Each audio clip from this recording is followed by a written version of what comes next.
যাদবপুরে অন্তর্বর্তী উপাচার্যকে সরিয়ে দিলেন রাজ্যপাল। সমাবর্তনের ঠিক আগে অপসারিত যাদবপুরে অন্তর্বর্তী উপাচার্য। কথা বলবো, আমাদের সঙ্গে রয়েছেন আমাদের প্রতিনিধি রুমা পাল। রুমা, এই অন্তর্বর্তী উপাচার্যকে নিয়োগ করেছিলেন তো রাজ্যপাল, তাকেই সরিয়ে দিলেন কি কারণে? দেখো, একদমই তাই। দেখো, এবার যাদবপুরে উপাচার্য পড়লেন রাজ্যপালের, কারণ আচার্য নিজে তাকে মনোনীত করেছিলেন। সেখানে কিন্তু সমাবর্তনের ঠিক আগে তাকে সরিয়ে দেওয়া হলো।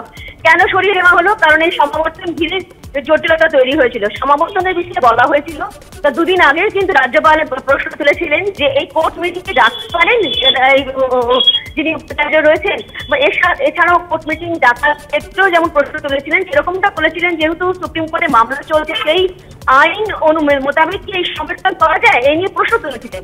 কিন্তু আমরা ভিসি গলায় শুনেছিলাম যে সমাবর্তন করানো উচিত, কারণ এখানে ছাত্রছাত্রীদের স্বার্থ রয়েছে এবং এক্সিকিউটিভ কাউন্সিলের যে মিটিং হয়েছে সেখানেও ঠিক করা হয় এবং রাজ্য সরকারও অনুমোদন দেয় যে এখানে সমাবর্তন করা হবে। কারণ যাদবপুরে 24শে ডিসেম্বরেই কিন্তু সমাবর্তন হয়ে থাকে, সেই কারণে 24শে ডিসেম্বর যাতে করা হয়ে থাকে সেই কারণে কিন্তু এই অনুষ্ঠান হতে চলেছে। এবং আজকে কিন্তু দেখা যাচ্ছে আজকের এই যে এডুকেশনিস্ট যারা ফোরাম রয়েছে তারাও কিন্তু বলেছিল যে 24 তারিখে কিন্তু এই সমাবর্তন অনুষ্ঠান হচ্ছে।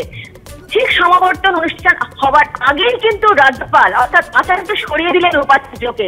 একদম, অন্তর্বর্তী উপাচার্য বুদ্ধদেব সাউকে সরিয়ে দিলেন সিভি আনন্দ বোস রাজ্যপাল। কিন্তু তাহলে আগামীকালে সমাবর্তন অনুষ্ঠান নিয়েই তো প্রশ্ন উঠে গেল, সমাবর্তন হচ্ছে না হচ্ছে না? রুমা না, আমাদের সঙ্গে আমাদের প্রতিনিধির যোগাযোগ বিচ্ছিন্ন হয়েছে। আপনাদেরকে জানিয়ে রাখি, যাদবপুরের অন্তর্বর্তী উপাচার্যকে অপসারণ করলেন রাজ্যপাল সিভি আনন্দ বোস। একেবারে সমাবর্তনের ঠিক আগেই অপসারিত যাদবপুরের অন্তর্বর্তী উপাচার্য বুদ্ধদেব সাউ নিজের নিযুক্ত অন্তর্বর্তী উপাচার্যকেই সরিয়ে দিলেন রাজ্যপাল সিভি আনন্দ বোস।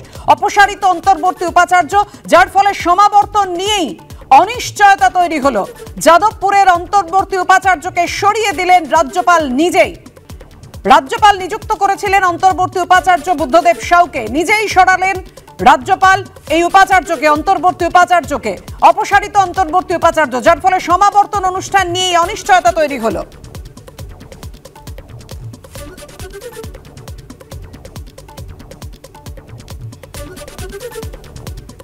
অবশ্যই এই খবরে বিস্তারিতভাবে আমরা আসবো, আমাদের নজর থাকবে। কিন্তু যে খবরে আমরা ছিলাম, চাকরি চেয়ে মুখ্যমন্ত্রীর বাড়ির কাছে যারা বিক্ষোভ দেখিয়েছেন সেই 59 জনকে হেফাজতে চেয়েও পুলিশ পেল না, ধোপে টিকলো না পুলিশের সওয়াল। 55 জন উচ্চ প্রাথমিক চাকরি প্রার্থীর জামিন হয়ে গেল।